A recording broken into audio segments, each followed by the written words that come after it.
expérience que j'ai vécue, c'est-à-dire tout ce que je vais vous raconter, il est tiré de documents officiels, c'est pas des racontages ou quoi que ce soit.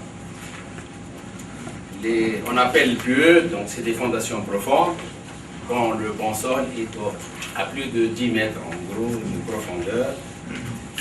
Bon, ça a commencé un peu au début du siècle, parce que nos ancêtres se sont limités à des zones dont le terrain est relativement stable et de bonnes caractéristiques, Bab Bahar, Bab Khadra, Bab Zira, toute la partie de l'Arabie, elle est construite sur un terrain de bonne portance. Après, disons, au début du siècle, bon, il y a la nouvelle zone qui nous a poussé vers la mer. On construisait sur n'importe quel terrain. Et tout le monde sait que le sol de Tunis, il est vaseux. C'est des anciennes Alpes qui sont décomposées il y a des milliers d'années.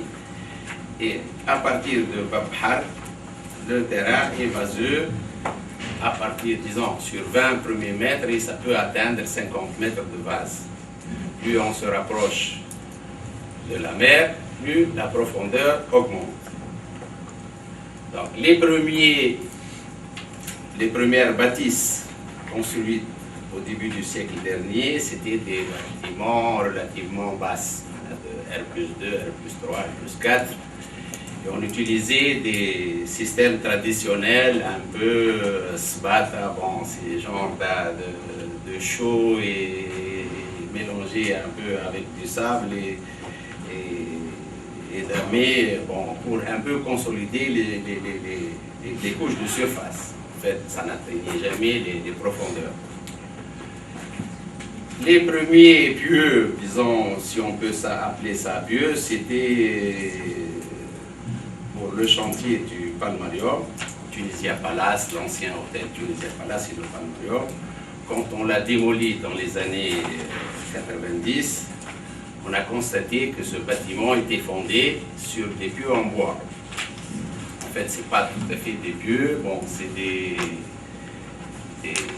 troncs d'eucalyptus qui font 4-5 mètres de profondeur, de hauteur, qui ont été pilonnés un peu pour consolider la surface, consolider les 4-5 mètres superficiels, resserrer un peu le terrain.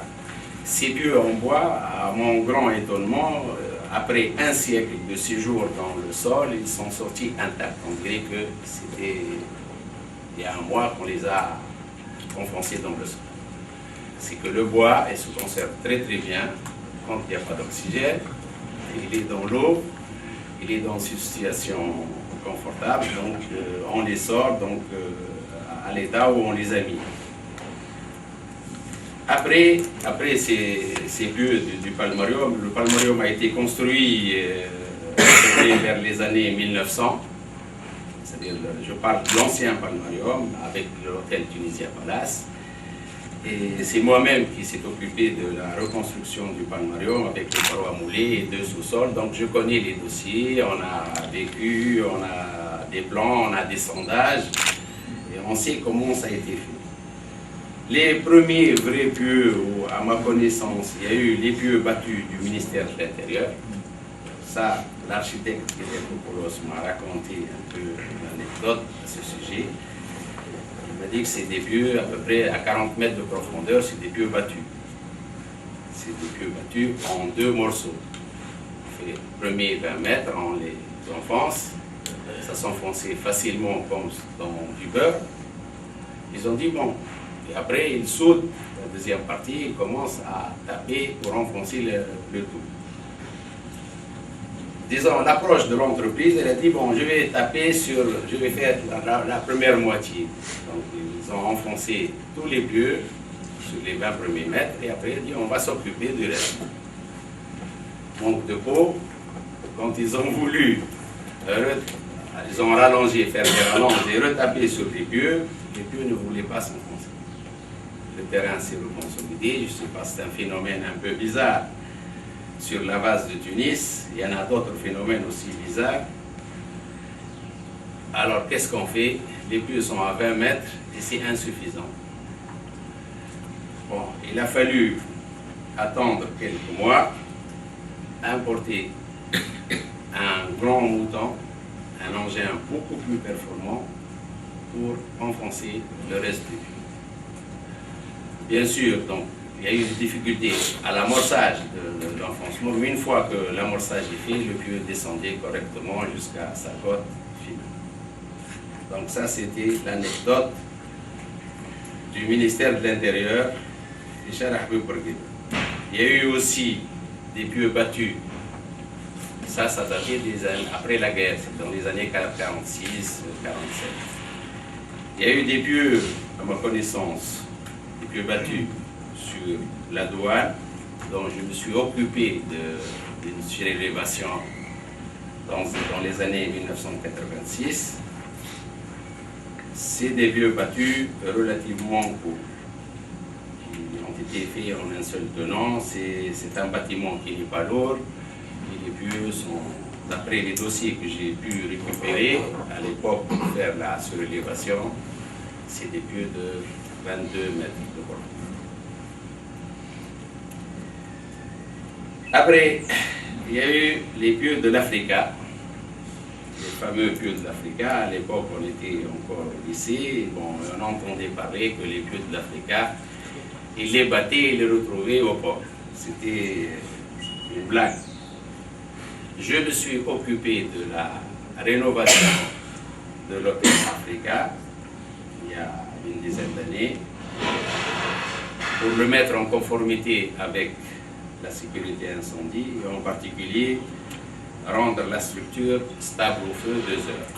Et j'ai eu accès au dossier, à tout le dossier de l'Africa qui était bien conservé chez le propriétaire. Et les pieux de l'Africa, c'était un autre phénomène. C'était des pieux métalliques, creux. C'est-à-dire, on a une paroi de 7 mm, une gaine en fait, de 7 mm qui est perdue. On enfonce en 2-3 fois, jusqu'à 42 mètres. Donc on enfonce la première partie avec une pointe, bien sûr, et en vidé où le pieu était déjà bouché, donc il n'y a pas de terre à l'intérieur. Et une fois le pieu est arrivé à la bonne cote, on le remplissait de béton. Le phénomène, donc ça c'était la solution de base. Ils ont commencé par faire les pieux de la partie basse pour tester un peu le terrain. La partie basse, c'est la salle de cinéma, c'est l'arrière, c'est-à-dire c'est en dehors de la tour, même qui comporte 22 étages. Ils ont commencé par mettre en place ces pieux-là, et les pieux, ils ont rencontré une couche de sable à 29 mètres, et ils ont refusé de s'enfoncer. En insistant, la gaine s'est déformée. Elle s'est aplatie entièrement, et à cause de la compacité de la couche de sable, qui n'est pas très importante, qui est de 3 mètres à 29 mètres, et suite à beaucoup de discussions, des solutions de rechange, ils ont abandonné la solution, parce que ce n'est pas une solution adaptée. Ils ont fait appel à une entreprise étrangère pour faire des pieux forés à 42 mètres. C'est là où on commence à rentrer dans les dans les vrais pieux qu'on fait presque actuellement, avec la différence que maintenant les pieux sont chemisés en général. Donc il y a une gaine métallique sur 18 à 20 mètres. Quelquefois on arrive à 20 mètres, c'est la hauteur de la grue. Mais à l'époque, ils faisaient une virole de tête, c'est-à-dire ils ne chemisaient que sur 4 mètres, 5-6 mètres maximum. Donc l'hôtel Africa, surtout la tour, ça a été fondé sur des pieux forés à la benne. Bon, après ça, je me suis occupé moi-même des pieux de l'AIFI, l'Agence foncière industrielle à Mohamed V, qui comporte 15 étages, c'est un IGH. À l'époque, on travaillait un peu artisanalement. Malheureusement, bon, on n'a pas les moyens d'aujourd'hui, on n'a pas les gros fonceurs, on n'a pas le béton prêt à l'emploi où on peut couler un pieu, parce qu'un pieu sur 40-50 mètres, ça nécessite 50 mètres cubes de béton en gros. Pour un pieu féminin, par exemple, ça nécessite à peu près 50 mètres cubes. Pour mettre en place 50 mètres cubes en moins de 2 heures, il faut avoir les moyens. Maintenant, avec le béton prêt à l'emploi, on peut avoir 5-6 camions à la queue leu et on peut faire ça même en moins de 2 heures. À l'époque, on mettait une bétonnière à côté, une grosse bétonnière, et on commençait à fabriquer le béton sur place avec des moyens de bord. En plus, les pieux n'étaient pas armés sur toute la hauteur. On mettait une seule cage, c'est-à-dire qu'un pieu de 50 mètres, on mettait une cage de 12 mètres, c'est tout. Le reste des pieux n'étaient pas armés. À l'époque, on se contentait de ça. Ils disent, bon, il n'y a pas des efforts horizontaux, donc ça travaille à la compression, c'est pas la peine d'armer le pieu sur toute la hauteur. Après, il y a eu d'autres théories qui disent, bon, en cas de séisme, liquéfaction du sol et il y a des fossés horizontaux. Donc maintenant, pratiquement, on a pris l'initiative d'armer, moi personnellement, j'arme les pieux sur toute la hauteur, surtout quand il s'agit de valses, où on a d'autres phénomènes qui rentrent en compte, et surtout quand il s'agit d'un immeuble de grande hauteur, où on doit tenir compte un peu du séisme et du vent. Donc le problème de l'AFI, ça a été fait d'une façon traditionnelle, avec une entreprise qui a disparu, ça s'appelait à l'époque SIF, Société, je ne sais pas, d'injection et de forage, qui faisait les pieux avec un matériel archaïque, et c'est ce qu'on avait sur la place. On travaillait avec des moyens de bord. Donc c'est cette façon de faire des pieux à 50 mètres avec une bétonnière nous a posé beaucoup de surprises.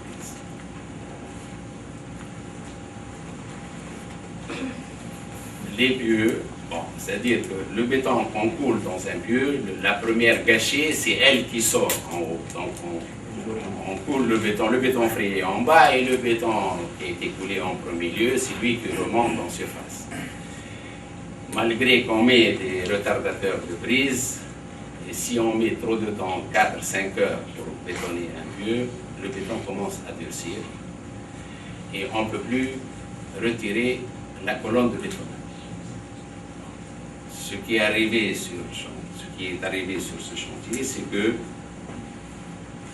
quand il sentait que la colonne commence à être coincée, il l'a sortie. Ça coûte énormément cher une colonne de bétonnage, c'est de l'acier blindé et tout ça, ça coûte avec des filetages, avec tous des systèmes. Il sortait entièrement la colonne de bétonnage qui normalement doit rester dans le béton 4-5 mètres pour être sûr que le béton pollué il est en surface. Il sortait la colonne de bétonnage et il commençait à couler en haut. Donc il y avait une couche de béton contaminé qui a été créé à 10-12 mètres de profondeur. Alors, comment on s'est aperçu de ça? Parce qu'à l'époque, aussi dans les années 78, 75, à peu près dans cette zone-là, on n'avait pas de moyens de contrôle de pieux, on n'a pas de moyens électroniques. Les choses, ils ont évolué. Maintenant, il y a eu, à ma connaissance, 3 ou 4 systèmes de contrôle électronique des pieux pour voir est-ce que le béton il est de bonne qualité et est-ce qu'il est continu sur toute la hauteur. Ces moyens, il y a des moyens pour des pieux courts, ce qu'on appelle mesure d'impédance ou mesure de souplesse, on tapait sur le pieu et on voyait sa réponse. Donc s'il est coupé, la réponse Bon, il y a des appareils électroniques derrière, il y a tout un préparatoire, mais en fait, on appuie sur le pieu et on voit sa réponse. Si le pieu est coupé ou de mauvaise qualité, la réponse est différente qu'un pieu continu. Malheureusement, cette façon de faire ne donne qu'une idée sur les 15-20 premiers mètres de profondeur. Au-delà, le pieu est tellement long, la réponse ne revient pas. Il y a la mesure, disons, le carottage sonique, c'est-à-dire la mise en place de 3 tubes au moment du coulage du pieu pour envoyer des ondes. Il y a dans un tube, on met un émetteur, dans l'autre un récepteur, et on essaye à tous les mètres de voir comment ça se passe. On envoie une onde dans un tube et on reçoit la réponse de l'autre. Et s'il y a entre les deux, il y a un pépin, un mauvais béton, il est signalé. Donc quand on met un triangle, on peut vérifier à chaque mètre dans les 3 directions en mettant émetteur, récepteur, et on fait ce qu'on appelle un carottage sonique. On a une vue, ça c'est le système qui est actuellement en cours, qui est le plus souvent utilisé et qui donne une idée claire sur la continuité et la qualité du béton mis en place.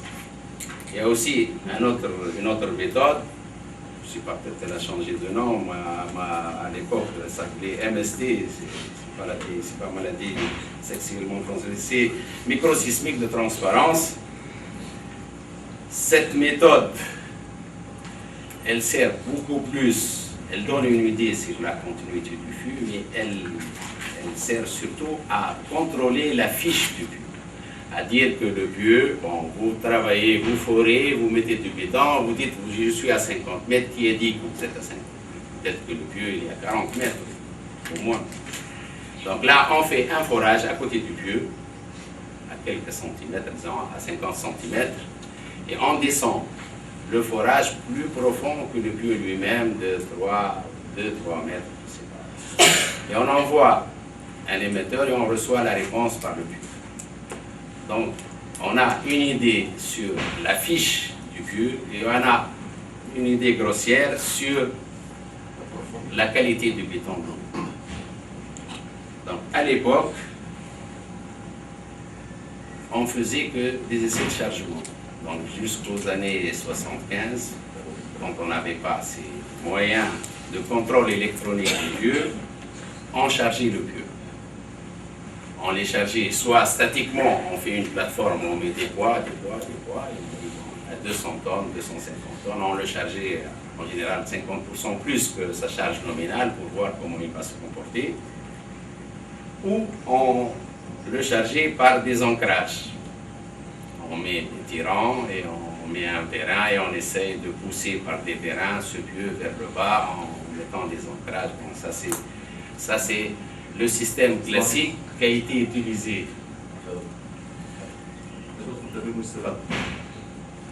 Donc c'est le chargement du pieu, c'était presque la seule solution jusqu'aux années 75 pour contrôler un pieu. Ça contrôlait sa portance puisqu'on le charge, on le met à l'essai. Et ça contrôlait aussi un peu l'étude de sol pour voir est-ce que cette étude est correcte ou non. Mais compte tenu de la lourdeur du système pour contrôler un pieu en le chargeant, on ne peut pas, si on a 500 pieux par exemple sur la maison université, si on peut charger 5 ou 10 pieux, c'est déjà pas mal. Donc ça fait même pas 1 ou 2% de contrôler et le reste, on peut ne pas tomber sur le pied défaillant. Maintenant, avec les contrôles électroniques, on peut contrôler beaucoup plus de pieux en pourcentage. On arrive à 1 pieu sur 8 ou même plus. Et le coût est beaucoup moins cher. Donc, à l'époque, on avait des doutes sur la réalisation de ces pieux de l'AFI. Et c'est moi-même qui s'est occupé quand j'étais avec l'ETAS. Et on a demandé aux clients de procéder à des essais électroniques. Et on a constaté que, malheureusement, à peu près 20% des pieux étaient défaillants. il y avait une anomalie en surface à 8-10 mètres. Bien sûr, quand on fait un contrôle de pieux comme ça et on constate qu'il y a des pieux qui sont défaillants, on doit passer tous les pieux au contrôle. Parce que maintenant, le risque est là. On a trouvé il y a une maladie. Donc, il faut s'assurer que tous les pieux sont sains. Donc, on a passé tous les pieux au contrôle électronique et on a trouvé un peu plus de 20% de pieux défaillants. Heureusement que la défaillance était en surface. Donc on a blindé, on a creusé, on a fait un trou et on a constaté que le sol qui était vaseux à l'origine, il se reconsolidait. Je ne sais pas par quel miracle, c'est la bentonite, c'est le béton, je ne sais pas quoi. Donc il y a, pratiquement on creusait 6-7 mètres au départ sans blindage.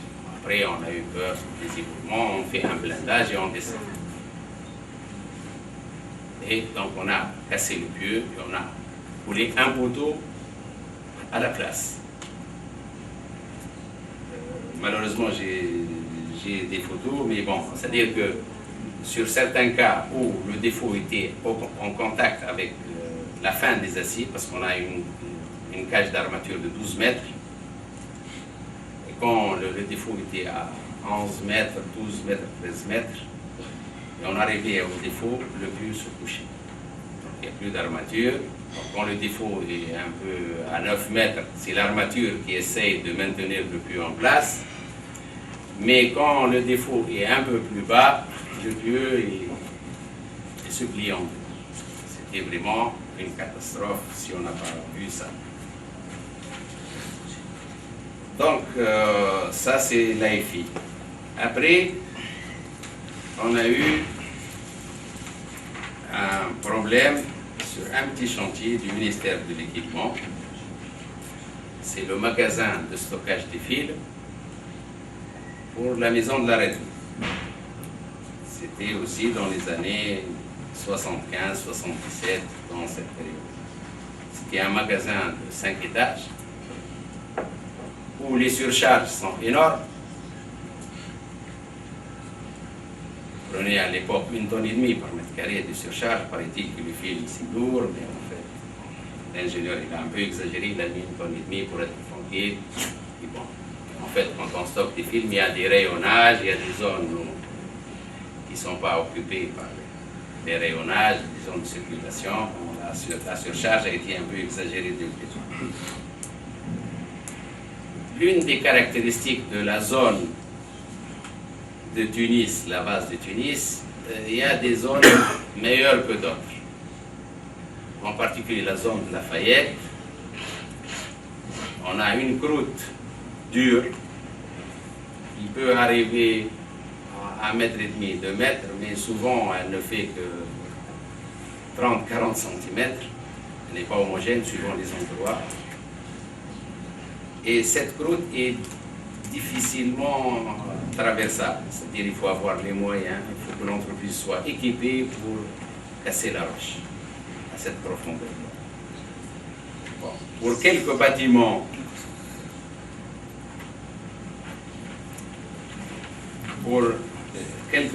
qui ne sont pas très chargés et où les sondages montraient que cette couche est à peu près homogène dans l'emprise du terrain,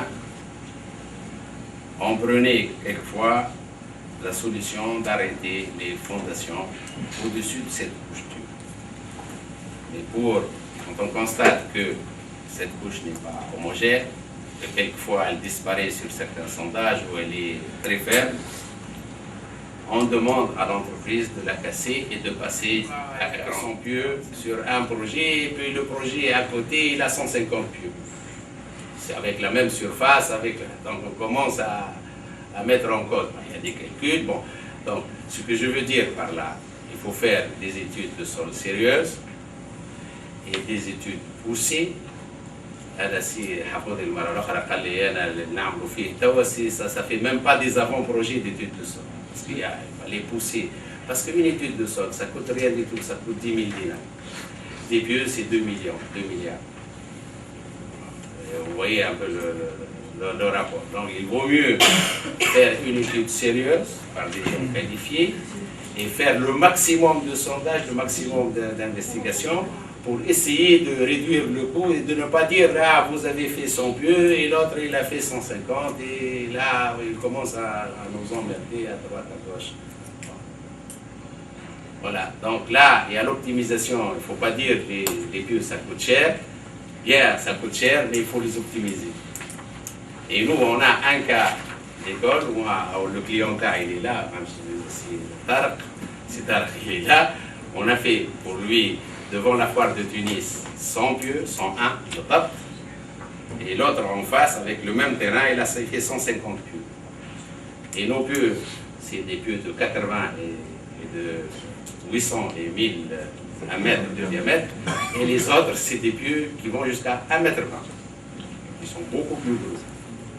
Donc tout ça pour dire, bon, il faut faire des études sérieuses, et il faut dépenser sur l'étude de sol, et je crois qu'il faut quand même imposer, je ne sais pas, trouver une solution pour que convaincre les promoteurs à faire des études un peu plus poussées que les études actuelles qui sont presque des avant-projets très succincts. Et ça permet aussi de réduire le coût des pieux.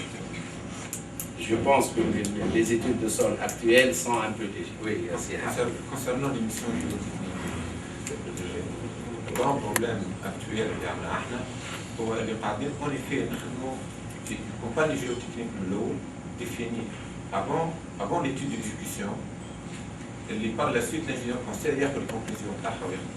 Ça marche pour des petits projets qui ne sont pas complexes, il n'y a pas une grande problématique géotechnique. Les missions géotechniques sont réglementées. Il y a une norme, la NFP 94-500, qui définit les missions géotechniques. Nous avons les normes, les calculs, les normes européennes, les normes. Malheureusement, la norme concernant les missions géotechniques n'est pas appliquée.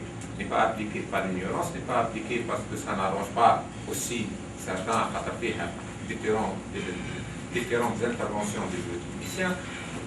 شنو l'émission géotechnique بتاع النار؟ l'émission géotechnique اللي نخدموا فيها احنا تو les sociétés géotechniques اللي تصير avant l'étude d'exécution, avant l'établissement des plans. هذيك c'est la mission d'avant-projet. C'est la mission G12. Pour tout projet de géotechnique de phase d'exécution, il faut par la suite des missions G2, il y a des missions géotechniques d'exécution.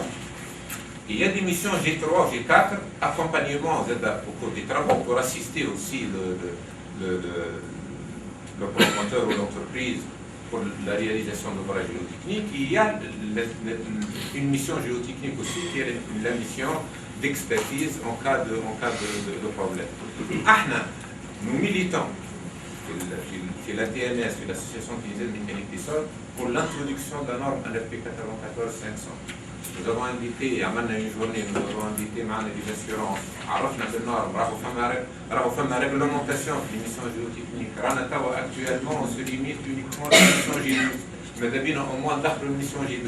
Peut-être تدخل راهو sur certains projets complexes فيهم des discussions de double sous-sol, فيهم des problématiques complexes géotechniques. Sur certains projets, on est toujours dans la mission G2, ou même les bureaux de contrôle on peut sensibiliser. Sur la majorité des projets, nous utilisons BG12 ou par la suite, on a comme un exemple. Une mission, lorsqu'on fait un calcul d'un immeuble aux fondations profondes, une mission géotechnique fait la définition de nombre de pieux avant l'établissement des plans. Donc, le calcul de portance d'un pieu, Mamour sur un pieu isolé. On ne sait même pas la répartition, la distance entre pieux. تمشي par la suite, l'ingénieur conseil sur la base de ce calcul, ويمشي يعطي son dossier de l'assurance. L'assurance يقول له وين le calcul de groupe؟ يرجعوا للسوسيتي جيوتكنيك يقولوا لها وين الكالكول دو جروب؟ يقول لهم انا خدمت قبل ما صاروا لي بيو ما نعرفش الديستونس اونتر بيو باش تعمل كالكول دو جروب.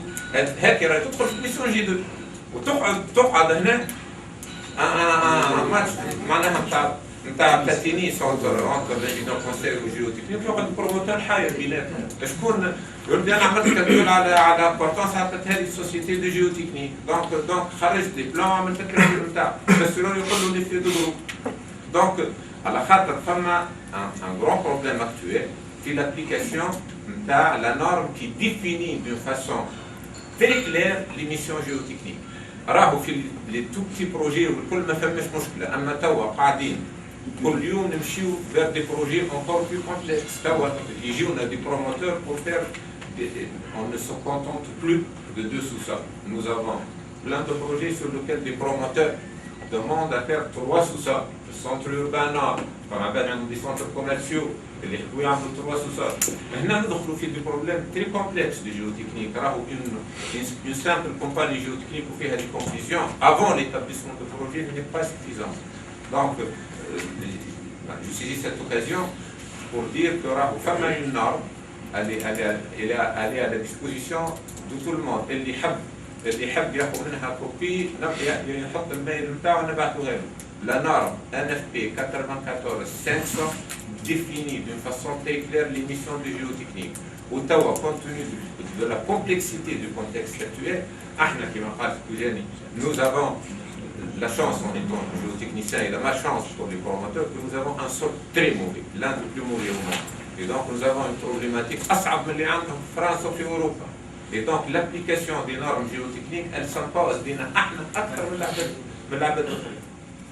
Si on parle de la vigilance du contrôleur technique, il fait n'a jamais fait une décision à l'encontre du géotechnicien. Souvent, il y a comme une discussion, par excès de zèle, par un coup de tête, ou le promoteur, il dit non, je ne fais pas de pub. Souvent, il y a une discussion, je rejoins ces Hafoud et qu'il y a certaines missions, il dit au bas de l'étude. Parfois, le bureau d'études, il décharge les géotechniciens, ils sont sommaires. Parfois des moyens, avec des moyens, ils sont بعض البروموتور وقت يشوف عنده دي بي يدخلوا معنا en discussion. يقول je vais éliminer un étage, je vais alléger, je vais faire une construction légère, remplacer le dernier étage par une construction légère, je vais faire des revêtements légers, etc. Et là les charges changent. Parfois ممكن dans des cas de contrôle يسهل باش يرجع الدوسي الجيوتكنيسيان باش يعاود يعمل له ان رابور، هذا لازم يعاود يصير، لازم نرجعوا الجيوتكنيسيان يعاود يعمل ان كومبليمون دو رابور et une modification en fonction des charges réelles par l'étude du projet. Parfois, il n'y a jamais ça arrive dans certains cas, mais il y a une étude qui se fait, une revérification au sein du bureau, le bureau d'études. Mais il ne faut pas quand même, il ne faut pas que le dossier se présente ainsi à l'assureur ou géotechnicien à la fondation profonde et le contrôleur. Comme un manque de présentation et le retour au concepteur à la moitié. La finalité, c'est que la finalité quand on fait le projet, bien sûr le système ou le maître d'ouvrage, mais le schéma d'assurance et de réassurance, il est obligatoire. Or, si il est obligatoire d'assurer les ouvrages qui sont dans le cadre de la loi, la réassurance, le marché tunisien ne peut pas forcer le réassureur à prendre des risques. C'est ça le problème. Le marché tunisien est limité parce qu'on a 2 ou 3 réassureurs في العالم اللي هما الفرنسيس ينجموا يروفدوا في une affaire ويقعدوا هما يفرضوا علينا les désirata نتاعهم. هما عندهم نسبة عالية نتاع au niveau d'exigence. لازمنا مش كل رياسيوري. Là, alors le marché de réassurance, il n'y a qu'à partir d'un certain plafond. Le marché tunisien, la rétention du marché tunisien est de 3,5 millions de dinars.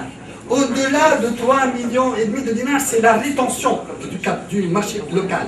Au-delà de ces 3,5 millions de dinars, le phénomène, tout est transféré vers les réassureurs par c'est des devises, le marché tunisien, il fonctionne, vous me donnez l'occasion d'en parler, le marché en 88, en août 88, il y a eu l'institution d'un comité technique de l'assurance de construction. Ce comité, il regroupe les compagnies qui sont membres et qui ont signé un protocole d'accord. Toutes les affaires, par le biais des courtiers, des agents et des sièges de compagnie, ils atterrissent aux réassureurs par le biais de 96. Il y a 3 ans, يمشيو عند لافتوزا هي تعمل الديسباتشينغ بعدك vers Tunisré. Tunisré depuis 3 à 4 ans sous l'exigence des réassureurs et il y a ولات هي اللي قايمه هي donc قايمه le pool de tarification des risques de construction. Et il faut savoir donc une chose, tous les dossiers dont les montants sont supérieurs à 8 millions de dinars, ils passent, d'accord, aux compagnies d'assurance tunisiennes et puis à Tunisré, qui les transfèrent automatiquement aux réassureurs. À partir de 8 millions et demi, de 8 millions de dinars, le dossier est transmis en totalité aux réassureurs. Donc, mais attends la possibilité de faire autrement. Donc, l'édifice, il ne fonctionne pas. Il fonctionne, mais il faut l'améliorer. Il faut apporter, il faut bien fait de le préciser, il faut que les bureaux d'études soient, il faut l'application de normes. L'application des normes, les architectes, les ingénieurs, les promoteurs,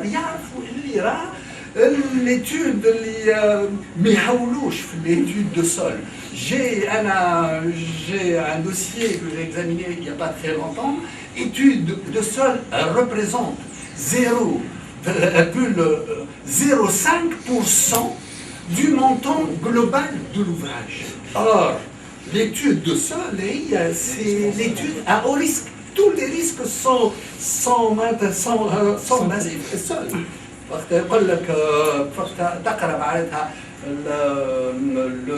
Le moniteur, les éditions Le Moniteur, le traité de géotechnique, théorie et pratique sous la direction de Claude Laplume, le sol, il révèle des incertitudes. La science de mécanique de sol n'est pas la mécanique de sol n'a pas trouvé de solution à tous les problèmes souterrains à l'école. Chaque sol a les caractéristiques, le comportement. Les études de sol, des fois, les moyens mis en place pour effectuer les travaux, les tests, laissent à désirer. C'est de l'aveu des ingénieurs, des réassureurs. Je suis un juriste de formation, donc je fais que transférer, donc je passe. Le bureau de contrôle, il répercute toutes les discussions qui ont eu lieu en premier cercle. Les ingénieurs de structure, bureau de sol, le bureau de contrôle, il doit transmettre toutes ces informations à l'assurance.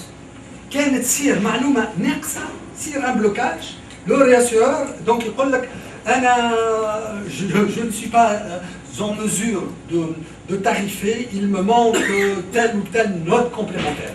Des fois, la plupart du temps, ce sont des omissions.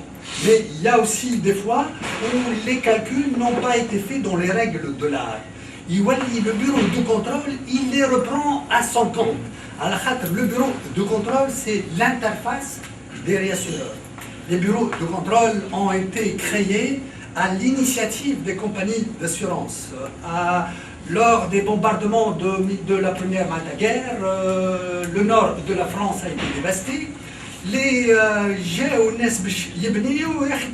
L'assurance. Les compagnies d'assurance, ils ont demandé la création de contrôleurs. En cas de dysfonctionnement. Donc la création des bureaux de contrôle, elle est née de la Première Guerre, donc elle suit la Première Guerre dans les années 18-20, et des documents qui sont très complets, les rapports de sol. Le bureau de contrôle doit, le rapport des zéros doivent être rédigés par le bureau de contrôle, où les bureaux de contrôle ne donnent pas beaucoup de soins lors de la confection des zéros. Tu trouves des fois des petits bâtiments, des notions qui sont copies-collées d'un ouvrage à l'autre, alors que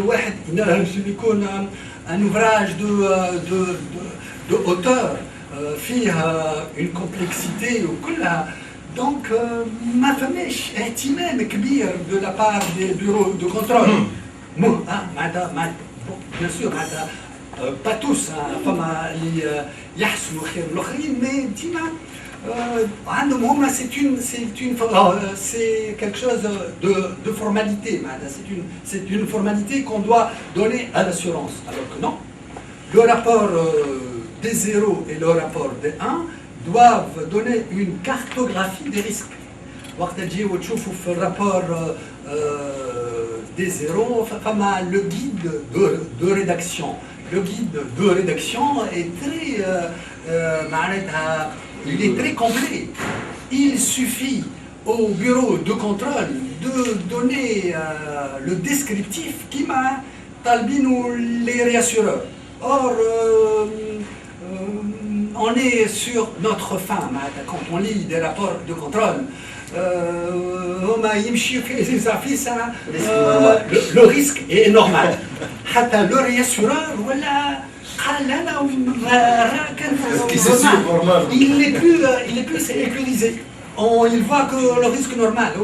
Le bureau de contrôle doit être vigilant, doit sonner la sonnette d'alarme pour les risques, les aléas majeurs et les aléas qui sont moins importants. Il y a une liste de vigilance, il doit la cocher, les sinistres qui sont répertoriés. Donc, c'est le guide de rédaction, les bureaux de contrôle, ils suivent le guide. Il y a la nature d'ouvrage, c'est-à-dire plus 8, voilà.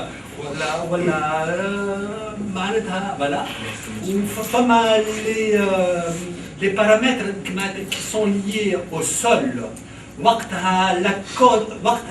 Le code pente, il est le code 3 ou le 4. La pente est brutale.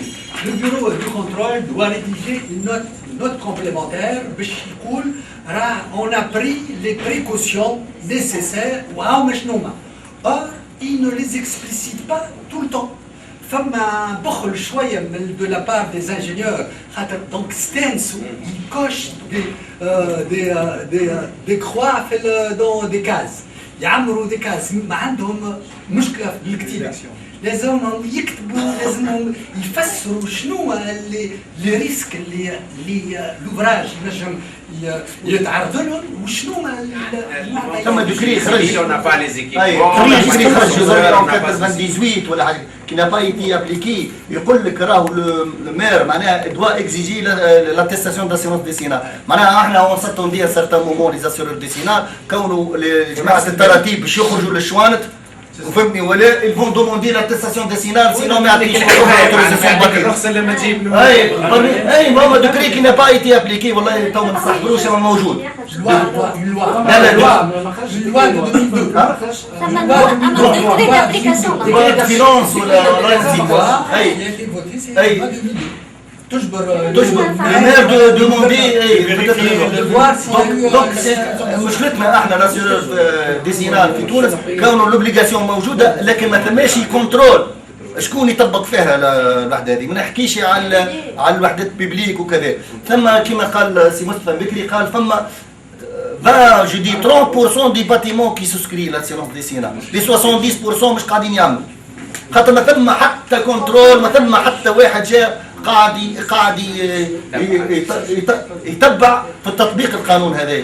بينما هو نورمالمون لي بينيفيسيير هما لي نوفو اكيورور ولا اللي شارين لي زابارتمون ولا اللي هما اللي كي سورون بينيفيسيير. هو حتى بقص عليها حتى في القانون تاع الاسيرونس يقول لك لو بروموتور كي سوسكري با police risque une amende de 5 à 50 000.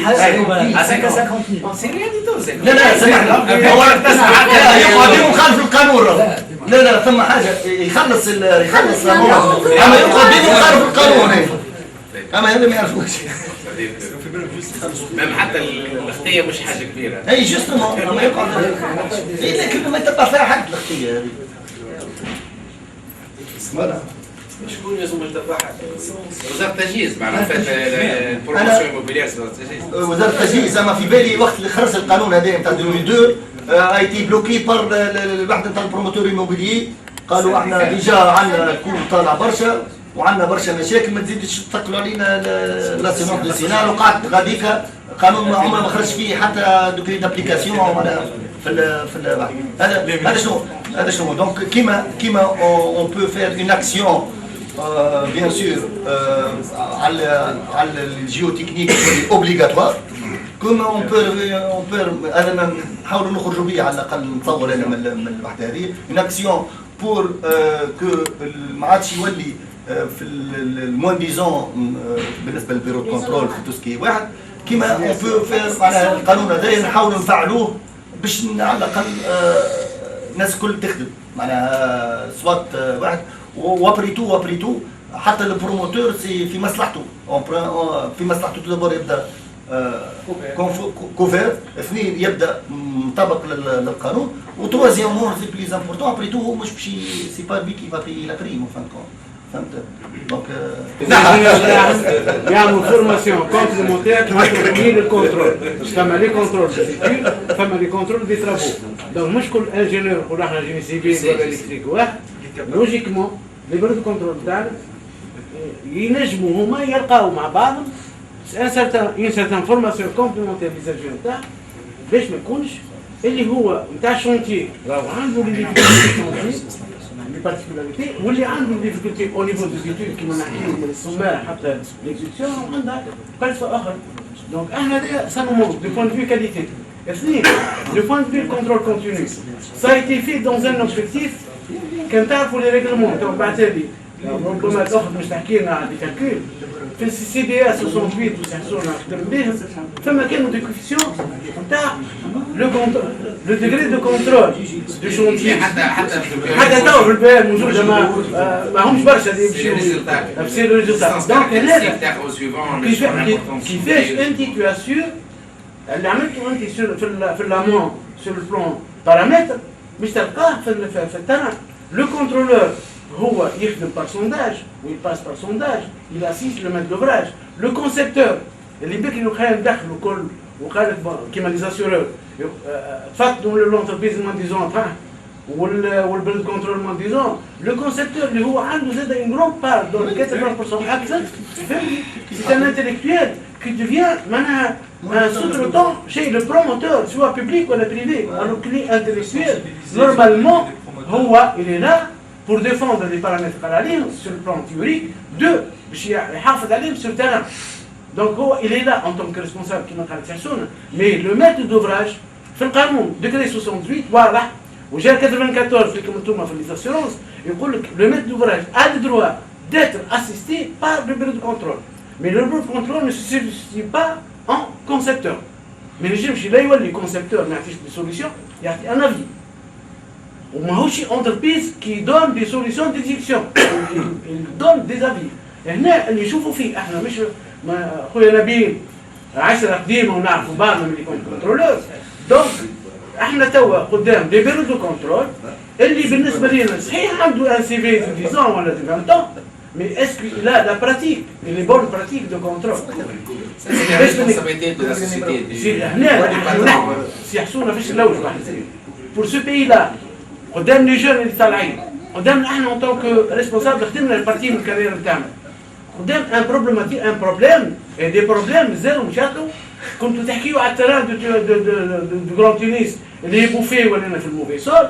ولينا نحكيو زاد على لي زونتربريز ليميتي دو بوان دو في كومبيتونس اي كاليتي ماتريال. نحكيو على لي كونسيبتور الفيابيليتي نتاعهم على مرتيح مع البيي. نحكيو على الكونترول فير البيي و اون اي اون تران دالي افيك سو بيي. دونك هنا تو الموند doit être sensible dans le sens il doit en tant qu'ingénieur tout corps d'État pour faire la pression de réviser les lois et les applications. ما هوش معناها الريسبونسابيلتي كان على البروموتور والبروموتور الاخر هو سي ان انترميديير كونكورونسيال يحب يبيع يولي حتى هو يبيع بالديفيز يحب يبيع بسوم كومبيتيتيف بوان في بنك ماهوش يجي باش يثقل والا نقص على الكاليتي. دونك في الدو كا هذاك اللي صاير يا نقص في الكاليتي ولو بوفر قدام يشوف لي فيسيور نتاعو ويفي هذاك. C'est une mentalité. Il y a des gens qui sont comme ça, فرنك.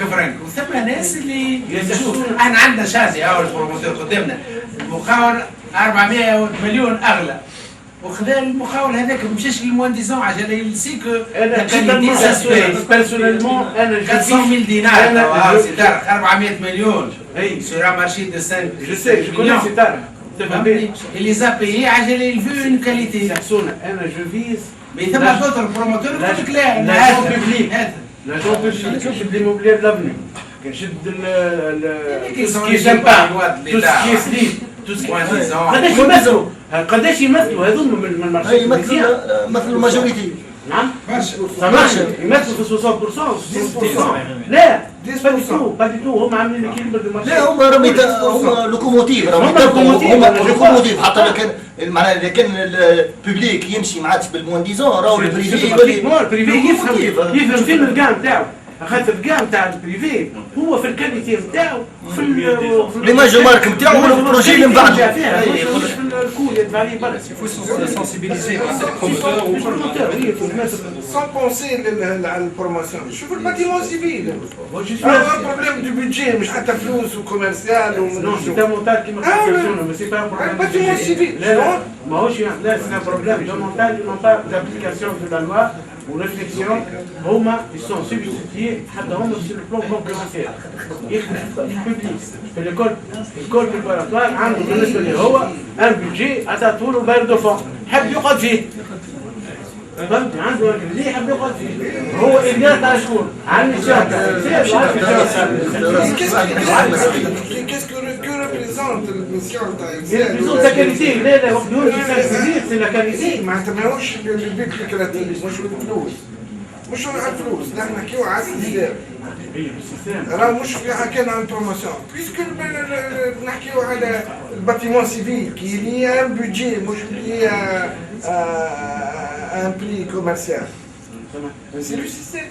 Le bâtiment civil حسب رأيي كنتي يقع في الرابور جي تكنيك في الستاد لو ميور بروجي يخطر في جي 2 تراه معناها الباتيمون سيفيل اللي كونسيون لو كونفرير اللي موجودين في الباتيمون سيفيل يسون كونسيون يعني هذا شي يقول لك هذاك شنو؟ انت تو ديفوندي كوا؟ انا عندي زملاء في الباتيمون سيفيل ils défendent le G2 ou le G1 ils le défendent le fait هو يعدي البوم كوموند بتاعه هو عادي في البوب بتاعه مش عامل الدوزيام نتاع الجي 11 nous sommes devant, il faut reconnaître que nous sommes devant un problème, un sérieux problème, il faut le mettre sérieusement, sans que نحطوا لا على اللي يقولوا انا الببليك ولا على البريفي ولا على les intervenants, tout le monde. S'il vous plaît, concernant les méthodes de calcul, vous avez évoqué les deux méthodes, c'est-à-dire le modèle et terrain modèle. Terrain modèle. Terrain modèle, c'est pas bien. Terrain modèle, c'est-à-dire, si par exemple j'ai un sondage pressométrique. Moi, pour le pieu modèle, j'ai travaillé sur les N sondages. Donc j'ai calculé N fois RC. Pour le terrain modèle, je vais rapporter tous mes sondages, les 5, en un seul sondage qui est censé être représentatif de tout mon site. Tout ce qui est profondeur, pression limite, E, etc. Je vais avoir un seul sondage avec lequel je vais travailler. Même dans le cadre de sol hétérogène. Justement, c'est-à-dire, moi je vais faire une étude statistique pour avoir des valeurs représentatives. Si c'est trop hétérogène, je ne peux pas faire comme ça. Je vais devoir séparer, ou alors je prends les valeurs minimales et je travaille dessus. Ça reste un choix. Parce que, qu'est-ce que j'appelle, moi, valeur caractéristique, c'est une estimation prudente. C'est-à-dire que je dois avoir une valeur. Si j'utilise une méthode statistique, il faudrait que j'ai moins de 5% de chance d'avoir une valeur plus mauvaise que celle que j'ai retenue. Donc si je ne suis pas tranquille, je vais prendre la valeur minimale, je vais travailler dessus. Mais même dans l'approche coloniale, vous avez fait moyenne, des valeurs moyennes. Non, je n'ai pas pris la moyenne. J'ai calculé chaque sondage pressométrique tout seul. C'est la valeur moyenne. Non, je divise par dexi. C'est pour passer à la valeur caractéristique. Je n'ai pas moyenné mes valeurs, mais j'ai moyenné mes résistances. Ce n'est pas la même chose. Ce n'est pas le même principe. L'erreur, c'est différent. Sur les 5 sondages, je les ramène tous en un seul sondage et je travaille dessus. En introduisant, bien sûr, des coefficients. Je n'ai plus les facteurs de sécurité, des facteurs de corrélation XI, puisque finalement, je n'ai plus un profil de sondage. J'en ai déjà tenu compte lorsque je les ai ramenés en un seul profil de sondage. Donc, je n'ai plus que gamma RD et gamma T. Je n'ai plus de XI. Comme si, s'il vous plaît, on a un seul sondage. Un profil géotechnique moyen. Moyen. Représentatif. Voilà. Ou médiocre. Et du logiciel pour faire ces calculs. Oui. C'est compliqué. C'est nouveau. C'est-à-dire, nous, quand on avait fait les calculs, il n'y avait pas encore, le logiciel n'est pas encore mis à jour, mais il y a Foxta qui fait, de Terrasol qui fait ce calcul. Qui vient d'être, oui, c'est quelques semaines, c'est très récent. Nous, quand on l'a fait, il n'y avait pas de logiciel qui le faisait. En fait, il appartient au maître de l'ouvrage de définir qu'est-ce qu'il veut comme hypothèse, non? L'hypothèse, c'était les Eurocode 7 et la norme française. C'était la condition du maître de l'ouvrage. Non, mais en Tunisie, le maître d'ouvrage peut dire, moi je veux utiliser le DTU ou bien sûr, c'est un choix, ça reste un choix. Ça devient contractuel. Les fameux règlements, donc on peut très bien choisir l'une des 3 approches, une approche hybride. Et les bureaux de contrôle sont d'accord. C'est un peu difficile de poser la question.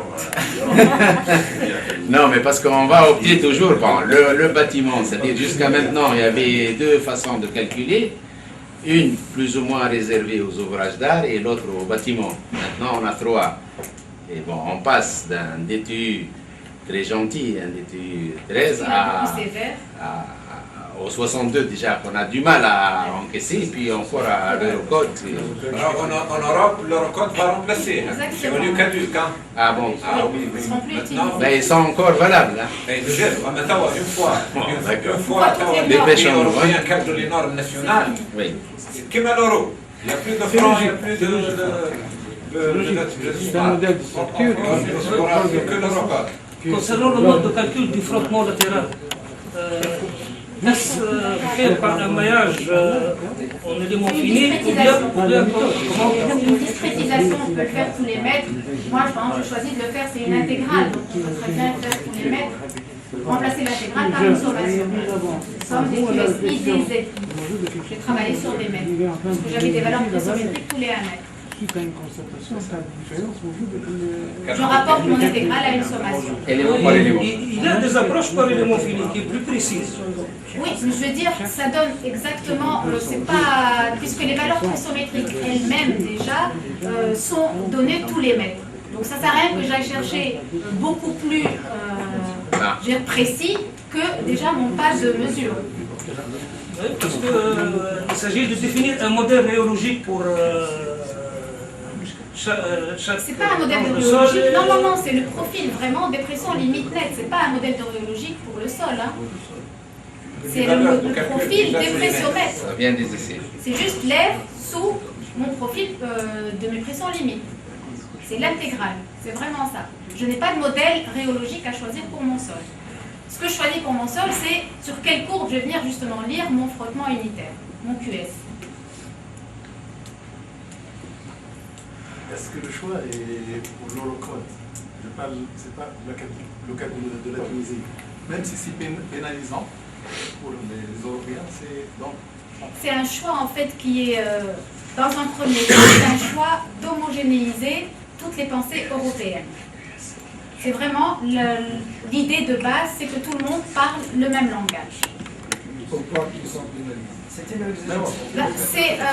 en fait, c'est pas forcément. Ça dépend. Ça dépend. Si le nombre de sondages est suffisant, ils ne seront pas pénalisés. Ça dépend de la méthode. Si on calcule avec des essais de laboratoire, peut-être, j'en sais rien, mais la France ne recommande pas les essais de laboratoire pour le calcul des QS. Pour d'autres pays, c'est pas le cas. En tant que technicien, vous voyez que il y a beaucoup plus de couverture avec l'Eurocode que...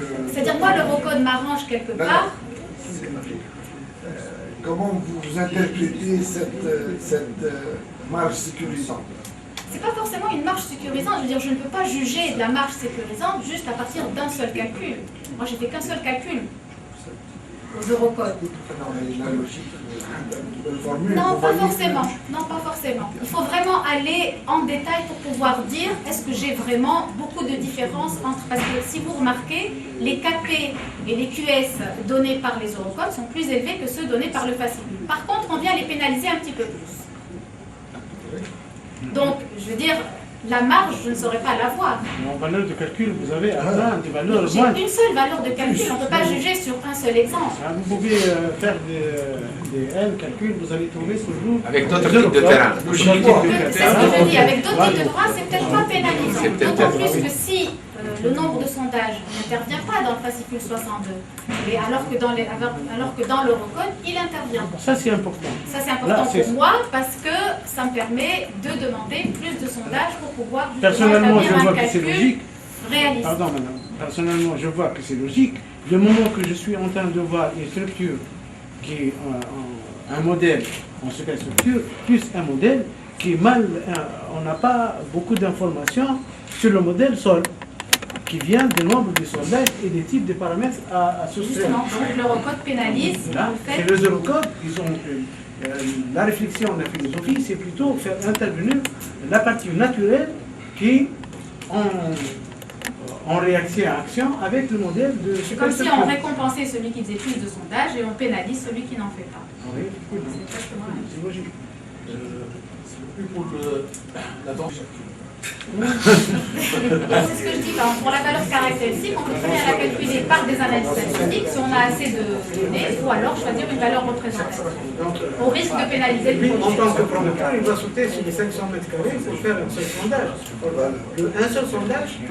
Non, mais un seul sondage, non, c'est un sur les 500 mètres carrés, mais pas avec un. C'est pas suffisant. Il faut au moins un carottage et un pressomètre. Déjà, c'est un minimum. Déjà, la recommandation de la TGS, le minimum c'est 3 sondages, même si vous avez 10 mètres carrés. C'est 3 sondages. Mais un tous les 500 mètres carrés. Et pas de 3 sondages. Mais le minimum c'est 3. Il n'y a pas de... أنا ساعات quand je lis طلقة le bureau géotechnique il recommande la fondation profonde à la fondation superficielle. Est-ce qu'il y a des paramètres explicites qui interdisent une valeur moyenne qui interdisent l'usage de fondation superficielle? C'est l'avis du géotechnicien. Je veux dire, sur quelle base? Sur la base de la nature du sol et de la structure qu'il va porter. Alors, si j'ai un sol, si j'ai de la base molle... On dirait que c'est une appréciation. Non, c'est pas une appréciation.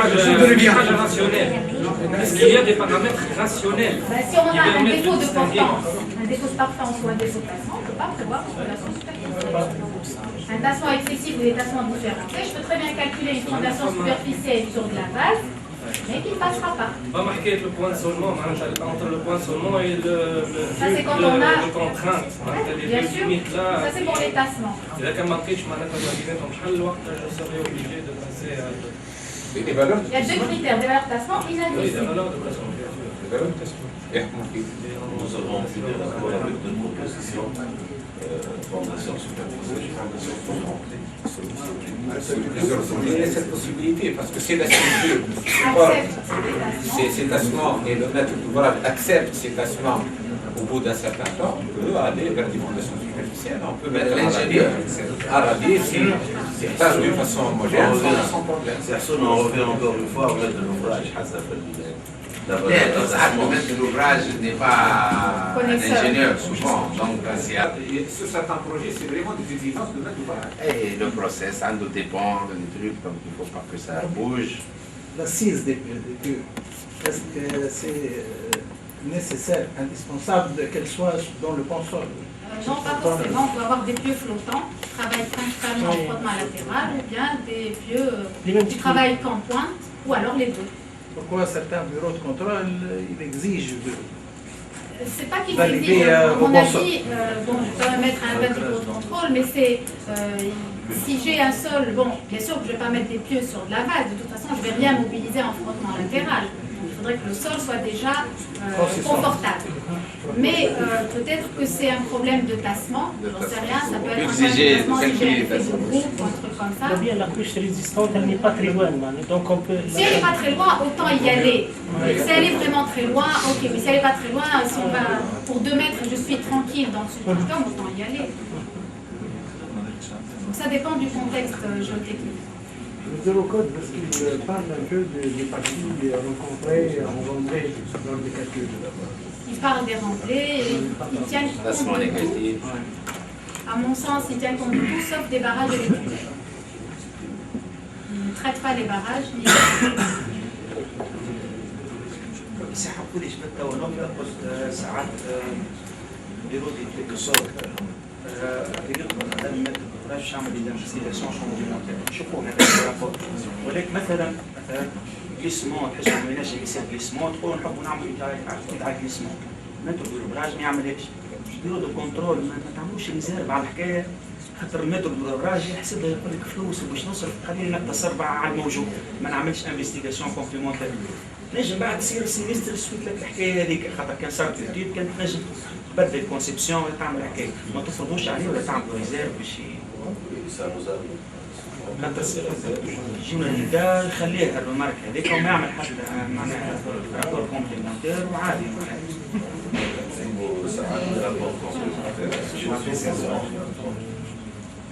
Lorsqu'on examine le projet dans sa totalité, l'étude sur ce qu'on fait, les charges, etc., comment sont répartis, la nature du sol, le rapport, c'est quelque chose d'un dossier, nous jugeons parfois.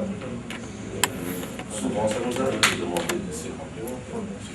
اذا كان طلبها جو تكنيسيان والمتر دوبراج ما يعملهاش انت ما عندك حتى سلطه عليه معناها باش تطلع عليه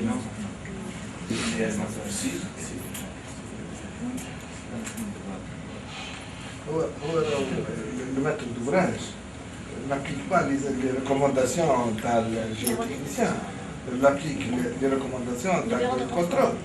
Oula, son ingénieur. En connaissance de cause. En connaissance de cause. Vous l'oubliez trop souvent.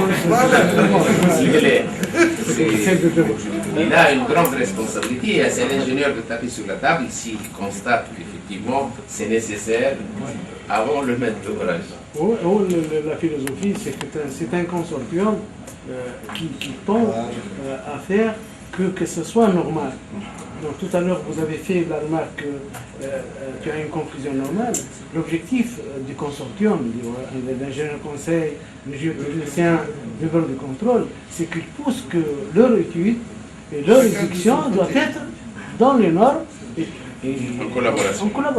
انا فهمت لهم سحفوا لي خاطريته نهار اللي تطلبوا ساعات باش يعملوا ليزانفستيغاسيون كومبليمونتير للميثود دوبراج ونهار اللي ما يعملوش ما صارت لك شي حاجه كما هكا وساعات باش معناها الحق تاع ربي وساعات c'est le bureau de contrôle qui nous fait intervenir parce que lui il demande des reconnaissances complémentaires. Ça nous est arrivé aussi plusieurs fois. Et le bureau de contrôle هو يقول انا خويا نحب نزيد des sondages complémentaires. معناها الحكايه عن البروموتور اسكو مستعد يصرف ولا لا وساعات تجيب البروموتور كي تبدا امبيغو entre les deux décisions, il veut trancher. Des fois, sur le terrain, il a dit que pour les projets moyens et les petits projets, on ne pousse pas vers ce genre de dépenses. L'ingénieur conseil, le bureau de contrôle peut, avec les géotechniciens, peuvent trancher pour des conclusions complémentaires de précision et tout ça, au niveau de la structure elle-même. C'est pas tout. La géotechnique في تونس ces dernières années quand même pas mal de nouveautés, pas mal des bureaux d'études géotechniques, les bureaux de Moujoudine, et qui interviennent essentiellement sur les missions G2 ou G3, et qui interviennent aussi pour assister les bureaux d'études structure et pour définir les compagnies géotechniques au préalable. Et sur des projets importants, et c'est une bonne chose qui tire vers le haut et qui améliore la qualité de reconnaissance géotechnique. Le fait de faire la compagnie géotechnique une mission G12 dans un projet par les sociétés de sondage et par la suite confier un bureau d'études géotechniques qui ne fait pas lui des sondages et qui s'occupe de la mission G2 et G3 sur des projets importants. Les projets يصعبوا اكثر في الجيوتكنيك خاطر نحبوا على دوبل سوسار وبريزونس دو ناب ولينا نبنيو واحد اللي هو فيها سير سوسار لازمنا نحطوا احنا تحته باش نعملوا ان دوزيام سوسار دونك سا ديفيان بلو بوانتو لي كالكول بلو ديكا لا ريسبونسابيلتي اكثر والغلطه بحسابها معناها الغلطه زاد ما نتحمل هكا علاش لو فات اللي فما سبيسياليزاسيون تاع دي بيرو في جيوتكنيك في ليميسيون جي 2 و جي 3 و يا كلكو بيرو ماتنون sur la place, c'est une bonne chose pour tirer vers le haut le métier de géotechnique. La situation, أنا شخصيا ما نشوفش فيها كاتاستروفيك ولا نشوف اللي petit à petit s'améliore. Est-ce que au niveau du ministère du ministère de l'équipement, fait l'agrément des bureaux d'études géotechniques? Voilà, nous avons l'agrément d'entreprise géotechnique. Voilà, هو فما agrément géotechnique تاع les sociétés qui font les sondages, وفما agrément تاع les bureaux d'études. Donc كاين شارج مش agrément. كاين شارج كاين شارج. Donc حتى les bureaux d'études géotechniques يدخلوا في الكاين شارج تاع les bureaux d'études. Pour la définition des catégories des bureaux, pour Eurocode, c'est 20 catégories. 20 catégories. Par contre, si on va par 11 pour les autres. Oui, mais ils les regroupent. C'est-à-dire, ils en Quel sens j'ai pas bien. C'est-à-dire, l'Eurocode a étalé les types de pieux. Il nous a donné une plus grande plage de techniques d'exécution. On a exactement les mêmes pour les faciles, etc. Mais ils sont techniques d'exécution. Le développement technologique, parce qu'il y a plus de méthodes. Et puis, en Europe, beaucoup de pays. Parce que ce sont quelqu'un français en Europe, il y a plusieurs techniques différentes d'un pays à l'autre. Donc, on ne pas panoplie acte. Et puis, toutes les nouvelles technologies, les dachlombas. Déjà, catégorie 6, c'est CFA. Le projet de théorie, le projet de je sais bien. Je pense que tu as dédié de ton part.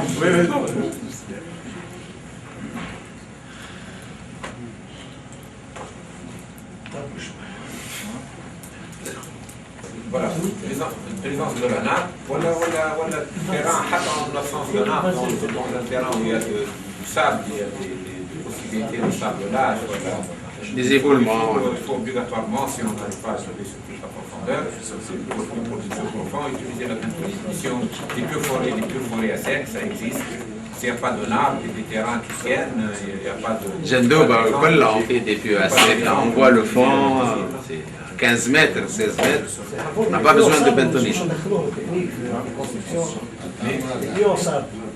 Technique, on peut en sable, drainage. Consolidation du sol. C'est pour plus les classements. Mais les jours, يدخلوا في الكونستركسيون. ولا في الباتيمون حتى الاكسبيرينس معناها l'expérience موجودة أكثر pour les ouvrages d'art, pour les remplis, pour les réservoirs pétroliers, tout ce qui est souple. On fait des renforcements avec le sable ou un matelas pour accélérer la consolidation et on peut construire sur la vie. Le bâtiment, les exigences de méditation sont plus sévères. Donc, il y a d'autres techniques d'amélioration applicables au bâtiment plutôt que ce qu'on appelle les inclusions rigides. Les inclusions rigides, c'est quelque chose qui vous a monté ce matin, كيفاش تونس كانت تتبنى. قبل الاستقلال il y avait un savoir-faire de construction. كانوا يعملوا des troncs d'eucalyptus فوق منهم un matelas de répartition وتبنات عليه الكنيسية، تبنى عليه البالماريوم، تبنات عليه الكلاريك المسرح الميتال المسرح وكله تبنى هكاك والسوبر امرفي. علاش؟ خاطر التكنيك هيك توا ولات موجوده، ولات كالكولي التكنيك هيك تتسمى لي زانكلوزيون ريجيد توا تبدلوا منها لي ترون بوا ولاو يتحطوا دي زيليمون اون بيتون والا اون اسيي. اون سي توجور ان ماتلا ولات فيها ميثود كامله ريغلومونتي اسمها صار عليها بروجي ناسيونال كامل في فرنسا اسمه ازيري يسميوها لي كونستركسيون سور انكلوزيون ريجيد. لي زانكلوزيون ريجيد هذو كانوا يتعاملوا قبل بالسافوار فير من غير لي ميثود دو كالكول بوسي توا موجودين ومن غير لي زوتي تكنولوجيك اللي عندنا توا. يجي صار بعد الاستقلال تهدموا كيبني هكا كل دولارات ولينا نبنيو راديو وحط بني كله مات. هوريزمون جات ايطاب اللي ولات من بعد لي زونتربريز سون تيكيبي ولاو لي باتيمون كلهم سينو تعدينا فاز اللي كان تشوف لافايات كله لا ماجوريتي دي كونستركسيون اللي عدنا معناها من الاول كانوا دي مارش باش تطلع. توا كان سي فات اتونسيون تحوس في لافايات تلقى لي مارش كلهم يهبطوا اي دونك يجيو يسكروا باليوزور ما يهبطوا لهمش الماء. معناها عدنا تطلع تهبط فيهم الكل من لي فالور دو تاسمون اللي صار. تبدا بنيه هوموجين ما فيهاش اكسونترومون التاس بين فاسون homogène et donc il y a des tassements importants. Alors les tassements jusqu'à 1,5 m. Ça, je connais 1,5 m de tassements de construction qui Lafayette jusqu'à 1,5 m. Des fenêtres ما عادوش موجودين ولاو قدام الديوانه الكوبون تاع الديوانه في البورت ان بتي باتيمون كاري 4 و 5 ايطاج تاع ستام اللي 1,5 متر بلو با ويقعد اكسبلوتابل يعني بروبليم ديكو معناها ما فيش فما بروبليم يولي يدير الكل يولي كومان باتو يقدر كبير هذوما formule qui détermine à partir de l'équation métrique, une formule toute bête, et en fait, c'est une simple application, mais le coefficient KS, ce n'est pas une donnée que le géotechnicien est tenu de donner. Elle peut être déterminée en fonction du module de déformation de pression mécanique et en fonction du type de la fondation qui est à calculer. المشكلة اللي ce coefficient اللي souvent les logiciels demandent ce KS. في الconception d'un logiciel d'un béton armé, ils considèrent ce module élastique comme une caractéristique intrinsèque du sol, alors que ce n'est pas vrai. On n'a pas, nous, un KS, on a un module de déformation, il n'est jamais comparé au module de métrique, on peut faire, il y a plusieurs possibilités pour calculer ce KS en fonction de la dynamique. ما تنجمش تقول في كل رابور جيوتكنيك باش تعمل KS بصح هو سي صالح يحكي على كا بارتيكولير عايشين مع بعضنا. هو كل كان دي مومون انا عندي كونكلوزيون قلت سيمال فينون ديجا عملت لي كونكلوزيون كجيوتكنيسيان. نورمالمون جو ماتوندي باش نلقى سيت انفورماسيون نلقاها سيت فالور نلقاها. لا كيف حد يعطيك كالكول تاع سيمال فينون يعطيك سكي الجيوتكنيسيان يتولي دو دوني التاسمون. Ah oui, le testament et la portance. Votre KS, à partir de la valeur de testament et de votre charge, vous déterminez votre KS. هذا l'approche هذه معناها خاطر التسمية déterminé à partir du modèle de conformité et donc une division toute simple باش تعطيك votre KS. Mais le KS, le module de déformation, يولي كومبلكس اكثر في ميثود دو كالكول او موديل دو رياكسيون وقت نعملوا الكالكول تاع ديفيرونس فيني ولي كالكول تاع تو سكي éléments في دي فور horizontaux parce qu'on a besoin de KS en fonction de la profondeur pour chaque mètre. هذاك في les calculs de par planche والكل. C'est là où c'est plus complexe. Sinon, une fonction de KS pour une charge qu'on applique sur une plaque de formation, la valeur est facile à déterminer. Elle peut être donnée par simple échange de mails. ماهيش حاجه صعيبه. حتى في روبو ابارتير لي كوش وعندنا من الكور on peut déterminer كذا تعطيه les calculs يعطيك كذا في روبو.